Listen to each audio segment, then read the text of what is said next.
Yes, mambo vipi, karibu tena, hii ni Loadline na leo tutazungumzia kuhusiana na masuala ya coding. Actually nipo na mtaalamu wangu hapa, kwa hiyo kuna mambo kadha kadha tutazungumzia na tasha experience kwa wale watu ambao wanahitaji kuingia kwenye industry ya web development pamoja na coding, software development kwa ujumla. Mambo vipi aise? Aise poa sana aise. Aise karibu sana bwana. Sasa hivi tuko mwaka 2025. Umekuwa ukifanya coding muda mrefu sana. Yeah, kabisa. Vijana sasa hivi labda anayetaka kuingia kwenye hii industry, unamshauri vipi, labda hapa kuanzia nini ambacho ni muhimu sana cha kuanza nacho? Ya cha kwanza naitwa Great Bamanya, software developer. Nina zaidi ya miaka 4 kwenye software development. Okay. Ya kujifunza software development au programming ni kitu ambacho kwa kweli ni kitu kizuri kwanza kwa dunia sasa hivi. Yaani ni sehemu ambayo ni sekta ambayo sasa hizi ina nafasi nyingi sana. Mambo mengi yanazidi kupungua lakini yenyewe yanazidi kukua kila siku. Kwa kwanza kujifunza software development ni process kwanza inahitaji kwanza wewe mwenyewe cha kwanza uwe willing kujifunza. Yaani uwe willing kutoa muda wako kuanza kujifunza. Yaani ndio kitu cha kwanza kuliko vyote. Yeah. Kwa sababu ni kitu ambacho ni kipya kwa mtu ukifanya ambaye hajawahi kukutana na hivyo vitu. Okay. Na zile basics labda ambazo ni muhimu sana mtu aanze nazo mpaka afikie level ambayo anakuwa anaweza kutengeneza project. Hizo unashauri kwa sasa hivi anaweza kutumia zipi basics za kuanzia? Basics za kuanzia ni basics ndogo sana. Yaani kuanzia ni sehemu ndogo sana. Kwa mfano, mtu labda anataka kutengeneza labda front end.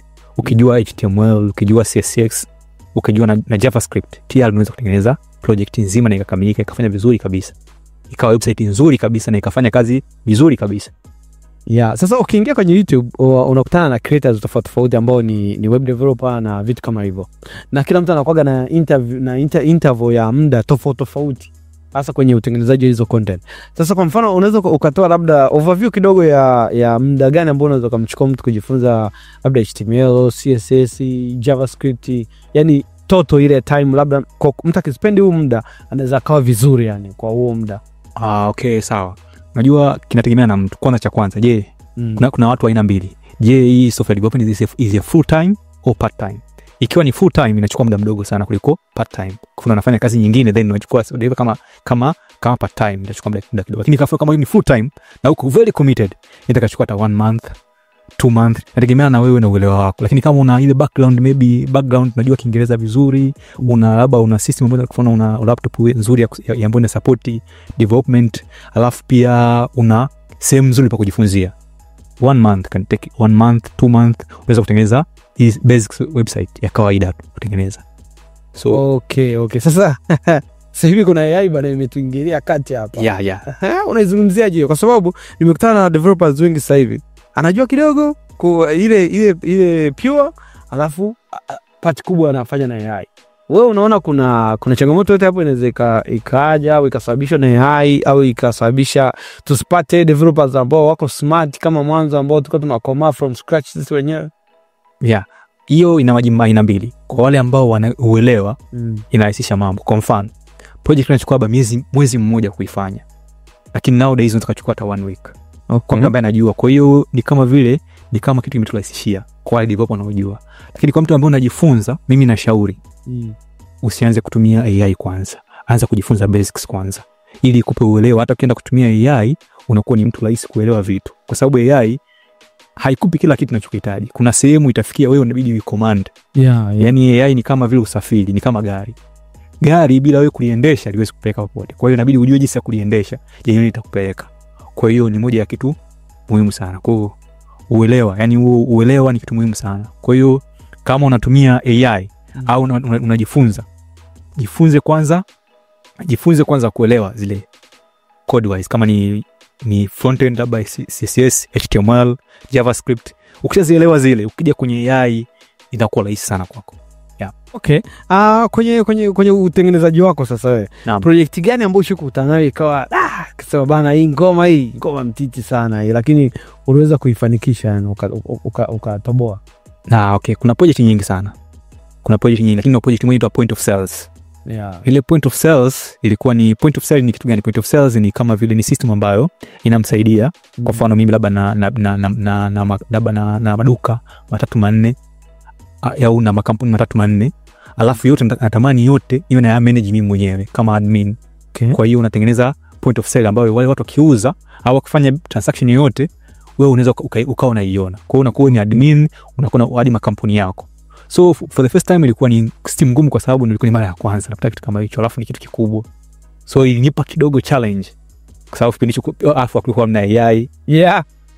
AI Kwa watu wale wa zamani ambao tunajua ingia kwenye Stack Overflow. Yes, hiyo ilikuwa ni moja kitu chetu kizuri sana. Stack Overflow ilikuwa ndo AI yetu. Kwa sisi tumeanza zamani Stack Overflow niweza nayo sana. Wengi Stack Overflow na pale unakuta ni majibu ya watu wengine ambao wameandika. Kwa hiyo una refer mtu ambacho amejibu. Yeah. Kwa hiyo ulifanikiwa kumaliza hii? Yes, nilimaliza vizuri na ikawa up and running. Okay, sasa programming language gani ambazo ni very smart kwa unazipenda, your favorite? You like, unasema bana mimi I say naipenda sana na nitakipu kuendelea kufanya kazi nayo. Yeah, mimi kipindi naanza kujifunza nilianza na program, yani nilikuwa najifunza kila kitu ninachokiona.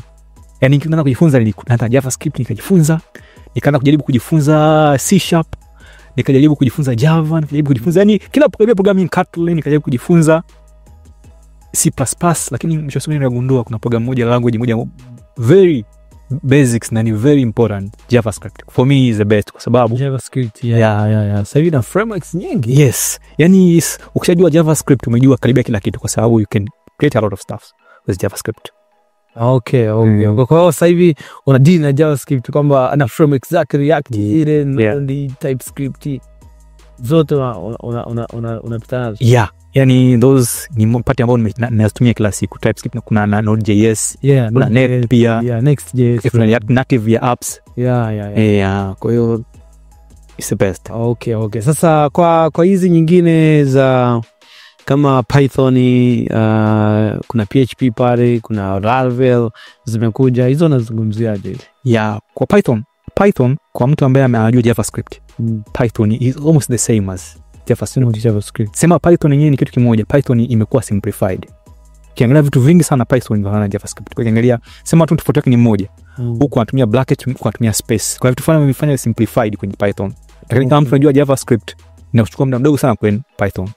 Lakini Python pia is one of the best language kwa sababu karibia kila kitu nowadays AI nyingi zinatumia Python, machine learning, deep learning, kila kitu Python is the best for mambo kama hayo. Alafu ukija kwenye PHP ni nzuri kwa zile system. Kwa mfano nataka kutengeneza system ambayo ni very simple afu na very cheap. Kwa mfano na kampuni langu dogo nataka kutengeneza system ya ndogo tu ya kumanage vitu vyangu, ku manage users. Kampuni yangu 910 ambayo haina complex. PHP is the best kwa sababu inatengeneza very easy, alafu huna haja tena ya create. Kwa mfano mimi natumia JavaScript, nataka kutengeneza system lazima nitumie kama natumia React kwenye front end, labda natumia Node.js kwenye back end. Okay. Lakini pia PHP wanaita server side language. Lakini sasa hivi PHP bana kuna kipindi fulani ilifika tests zikawa zinaonyesha kwamba PHP is going to die. Ikaja frameworks kama Laravel ambao ndo top framework ya PHP. Na ime take over, na juzi nilikuwa nasoma blog post za Laravel wanasema kwamba umepata solutions za kutengeneza mobile applications za iOS na Android kwa kutumia Laravel bila kutumia any other side programming language. Kwa hiyo nadhani pia tunapoelekea ni kwamba tutafika level ya PHP tena itarudi sokoni kwa sababu hizi framework. Nadhani sure. Frameworks naona zinazidi, watu wanazidi kuinnovate mambo mengi. Lakini mtu anayesema PHP itakufa maybe is not a developer for me. Sababu ukiangalia hata ile WordPress is a PHP. WordPress hadi Facebook. Facebook is PHP. Facebook inarani kwa PHP. Alafu most of the system nyingi Wikipedia PHP. Kwa hiyo PHP mpaka sasa bado watu wengi wanatumia PHP kuliko, kwa sababu asilimia ukiangalia sasa hizi watu wengi na migrate to WordPress. Kwa hiyo maana yake that's PHP. Kwa hiyo PHP. Sasa ukizungumzia WordPress, tuseme kwa community nzima ya content management system kama WordPress, Shopify, hizi Joomla, Magento, OpenCart, zote zinarani kwa kutumia PHP. Lakini pia kuna taasisi kubwa kama Meta bado wanarani na PHP. Facebook bado inarani a large portion yake inatumia PHP kabisa. Mbona kwa hiyo sidhani kama bado sana Laravel yewe wana update bado sana, bado PHP bado iko hewani. Lakini sasa hivi naona watu wanasema Python sasa hivi ina dominate na take space kubwa sana. Sure. Na ulimwengu wa AI and automations nyingi, Python unaikuta pale imesimama. Mimi kwa comment yangu. Tech industry ya tech ina periods. Kwa mfano, mwanzo tulianza na PHP kaenda PHP kwa tunaanza na mwanzo kabisa walianzaga na C programming. C programming ilikuwa Java. Yani ukiangalia hata simu zote zamani tunatumia Java. Java. Hata hizo Android zikaanza na Java. As we go, mambo yanazidi kubadilika. So for now Python is the best. For now Python the best. Lakini inaweza ikachange. Sababu mwanzoni tulianza na JavaScript. Facebook wakaja na React. Mkaja mkaleta TypeScript. Sasa hivi tuna Next.js. Mkatengeneza Node. Mkaja Node. Kwa mimi nadhani pia kutokana na innovations huko mbeleni na AI the way inaendelea cooperate, tukapata labda full integrated AI system. Kabisa. Ambao pia itakuwa ni all in one programming language. Itakuja hiyo. So mimi natumia Casa, Casa IDE. Iko integrated na modules tofauti za AI. Ambapo kuna ChatGPT, kuna DeepSeek, kuna Grok ile ya X, kuna Sonnet, kuna Gemini, Gemini level zote zipo, ChatGPT level zote zipo. Kwa hiyo unaandika code, unakuwa una specify what do you want to build na unachagua model kulingana na unavyotaka. Sasa what I see ni kwamba 5 years mbeleni tutakuwa na IDE au tutakuwa tuna uwezo wa kutumia AI kukodi system nzima kwa kutumia any programming language. Mimi nilikuwa nasikiliza juzi hapo alikuwa anamuoji Mark Zuckerberg ona wa Meta. Akawa anasema by 2026 2026 kwamba 50% ya development itakuwa inafanywa na AI. I'm the fan of AI. Mimi ni fan moja ya AI. Na I do a lot of stuff kwa kutumia AI. I had no experience about kuhusiana na hizi mobile applications. Lakini nauliza Sonnet, nauliza unafahamu Flutter? Yes, nahitaji kitu cha Flutter. Inaniambia import UI kutokea Figma. Naingia pale Figma au Canva na design UI ambayo naitaka, naipa AI. Nachagua nataka utumie Laravel au utumie tumie Flutter hata Kotlin. Tengenezee. Ninafanya hivyo. Kabisa. Kwa hiyo sijui sasa unashaurije vijana ambao wanajifunza sasa hivi, kwa sababu urahisi unaendelea kuja. Umeona? Shida yake ni kama hujui basics itakuwa ngumu. Sababu unajua hapo imepatia au imekosea. Yani the basics kwamba na mimi nachowashauri ambao watu wanajifunza. Maana nikasema mwanzoni kwamba tuende kwenda kujifunza basics. Kwamba what do you want? Kwa mfano, mimi nataka kuza front end, si ndio? Nataka kuza front end natumia vitu gani? Labda kama tumia HTML, CSS na JavaScript maybe. Kwa hiyo hii tunaweza front end labda hii HTML inamaanisha nini? Kwa hiyo kuweza kujua hivyo vitu ile flow nzima, ukaelewa hichi kitu kinafanya kazi fulani. Kwa hiyo ukienda kwenye AI unamcommand tu kwamba bana fanya hiki. Akikosea unajua kabisa au hapa amekosea. Sio kitu tunachohitaji.